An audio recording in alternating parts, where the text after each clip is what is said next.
Kemuliaan Allah dalam misterinya. Refleksi pagi 1624. Apa yang membedakan antara kemuliaan Allah dan kemuliaan seorang raja yang takut akan Tuhan? Mari dengar petunjuk dari Amsal 25 ayat 1 dan 2. Juga ini adalah Amsal-Amsal Salomo yang dikumpulkan pegawai-pegawai Hizkia Raja Yehuda.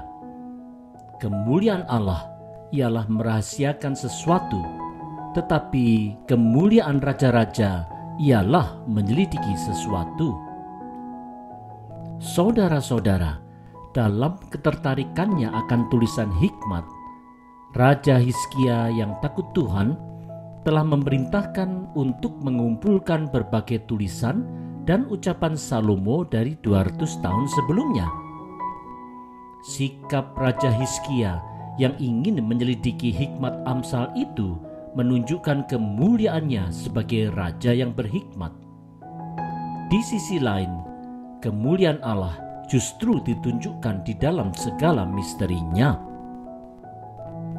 Saudara-saudara, di Mazmur 139 ayat 6, Daud menyampaikan, "Terlalu tinggi bagiku pengetahuan itu, terlalu tinggi, tidak sanggup aku mencapainya." Manusia yang terbatas tentu tidak dapat memahami Allah yang tidak terbatas. Di dalam kemisterian Allah inilah justru terletak kemuliaannya. Di dalam keterbatasannya, manusia mencoba menyelidiki segala sesuatu melalui berbagai penelitian dan kajian. Semakin menyelidiki, semakin ia akan menyadari akan kebesaran Allah. Oleh sebab itu, bersyukurlah bila kita tidak memahami Allah, karena Ia memang maha besar. Selain itu, marilah kita terus belajar untuk menyelidiki dan memahami berbagai misteri ciptaan Allah. Tidak hanya kita akan melihat kemuliaan Allah, tetapi juga itu adalah kemuliaan manusia.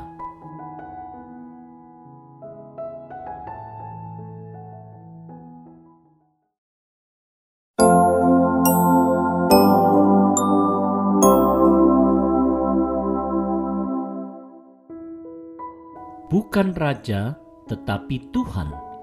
Refleksi pagi 1625. Apa gambaran Amsal tentang hati para raja di zaman dulu? Mari dengarkan Amsal 25 ayat 3. Seperti tingginya langit dan dalamnya bumi, demikianlah hati raja-raja tidak terduga. Saudara-saudara, di dalam sistem kerajaan zaman dulu, seorang raja mempunyai kekuasaan absolut. Segala keputusannya adalah hukum kerajaan dan seringkali tidak bisa terduga. Meskipun seorang raja bisa mempunyai banyak penasihat dan orang kepercayaan yang memberikan berbagai masukan, keputusan tetap ada di tangan sang raja.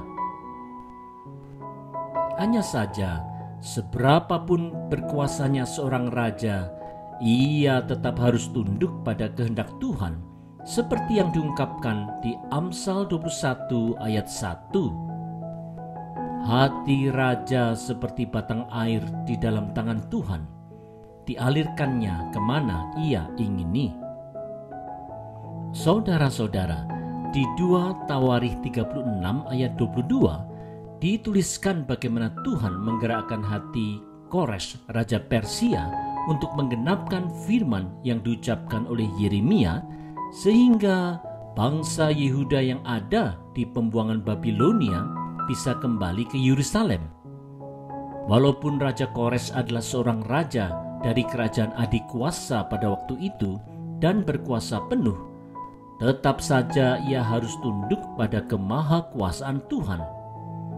Di zaman demokrasi sekarang ini pun, kekuasaan Tuhan tidaklah berubah. Allah pasti akan menjalankan rencananya sesuai dengan kehendaknya, terlepas apakah seorang pemimpin mau menjadi saluran kehendaknya atau tidak? Bagi pemimpin yang mau taat, pastilah akan dilimpahi dengan sukacita dan berkat.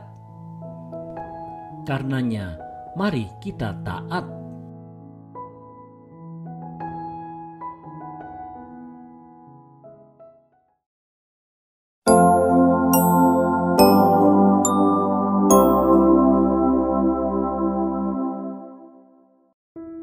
Mau mendengar nasihat bijak. Refleksi pagi 1626. Bagaimana sebuah pemerintahan bisa menjadi baik dan adil? Mari kita menyimak petunjuk dari Amsal 25 ayat 4 dan 5. Bersihkanlah dahulu perak dari sangannya, barulah yang indah dapat dibentuk oleh tangan seniman. Singkirkanlah penasihat-penasihat jahat dari istana, barulah pemerintahan kukuh oleh keadilan. Saudara-saudara, sanga adalah pengotor yang harus dipisahkan pada proses pemurnian perak. Semakin murni perak, maka semakin mudahlah perak itu untuk dibentuk oleh tangan seniman menjadi karya yang indah dan berkualitas. Penasihat jahat dalam sebuah pusat pemerintahan adalah seperti pengotor yang akan menyebabkan pemerintahan itu untuk bertindak tidak adil dan tidak bijak. Inilah yang terjadi pada Raja Rehabeam di 1 Raja-Raja 12 yang menyebabkan pecahnya kerajaan Israel. Saudara-saudara, setelah kematian Raja Salomo, Rehabeam anaknya menggantikannya untuk menjadi Raja Israel. Tetapi ia rupanya mengabaikan nasihat bijak para tua-tua yang dulu mendampingi Raja Salomo. Raja Rehabeam kemudian malah mendengarkan nasihat dari anak-anak muda sebayanya yang justru akan memberatkan rakyat. Karena Raja Rehabeam mendengarkan nasihat jahat, kerajaan kemudian terpecah menjadi 2 kerajaan, yaitu kerajaan Israel di utara dan kerajaan Yehuda di selatan.